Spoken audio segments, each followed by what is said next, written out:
अरमान और अभीरा की शादी की सालगिरह का मौका आखिरकार आ ही गया है। पूरे घर में हल्की हल्की रौनक दिख रही है, लेकिन इस बार अरमान कुछ अलग ही करने की ठान चुका है। अपनी अभीरा को खुश करने के लिए उसने कई दिनों से सीक्रेट प्लानिंग की है। कमरा गुलाब की खुशबू से महक रहा है, दीवारों पर फेरी लाइट्स झिलमिला रही हैं, और रोज पेटल्स से उसने हैप्पी एनिवर्सरी लिखकर पूरे माहौल को बेहद रोमांटिक बना दिया है। लेकिन जैसे ही अरमान अपने प्लान को आखिरी बार चेक कर रहा होता है, तभी दादी सा कमरे में कदम रखती हैं। एक नज़र में ही वो समझ जाती है कि यहाँ कोई बड़ा सेलिब्रेशन होने वाला है। नज़र उतारने के बाद वो पूरे गर्व और प्यार से कमरे को देखती हैं, लेकिन अगली ही पल उनका गुस्सा फूट पड़ता है और वो अभीरा की जोरदार क्लास लगा देती हैं। दादी सा का कहना है कि बहू चाहे कितनी ही मॉडर्न क्यों न हो जाए, घर की परंपराएं भूलना नहीं चाहिए।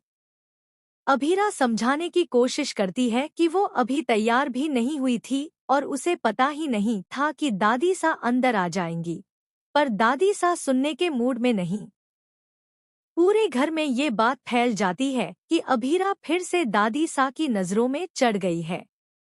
दूसरी ओर अरमान अपने सरप्राइज को लेकर एक्साइटेड भी है और थोड़ा घबराया हुआ भी। उसे डर है कि अगर कहीं अभीरा को उनकी एनिवर्सरी याद ही न रही तो। लेकिन ठीक उसी समय एक बड़ा ट्विस्ट सामने आता है। अभीरा भी अरमान के लिए एक सरप्राइज तैयार कर रही है, और वो सरप्राइज इतना बड़ा है कि अगर अरमान को पता चला तो उसकी सारी प्लानिंग फीकी पड़ सकती है। अभीरा ने अपनी तरफ से अरमान को एक बहुत ही इमोशनल गिफ्ट तैयार किया है। उसने अरमान के साथ बिताए हुए हर खास पल का एक सीक्रेट वीडियो बनाया है, और साथ ही एक चौंकाने वाला खुलासा भी करने वाली है। लेकिन यह खुलासा खुशियों नहीं, संभावित तूफान की दिशा में इशारा कर रहा है। दरअसल अभीरा को पिछली रात एक पुरानी डायरी मिली है, अरमान की बचपन की डायरी।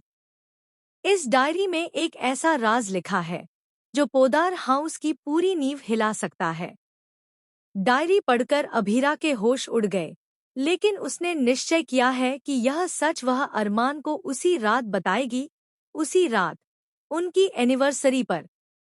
अरमान को बिल्कुल अंदाजा नहीं कि अभीरा की मुस्कान के पीछे इतना बड़ा तूफान छुपा है। वो तो बस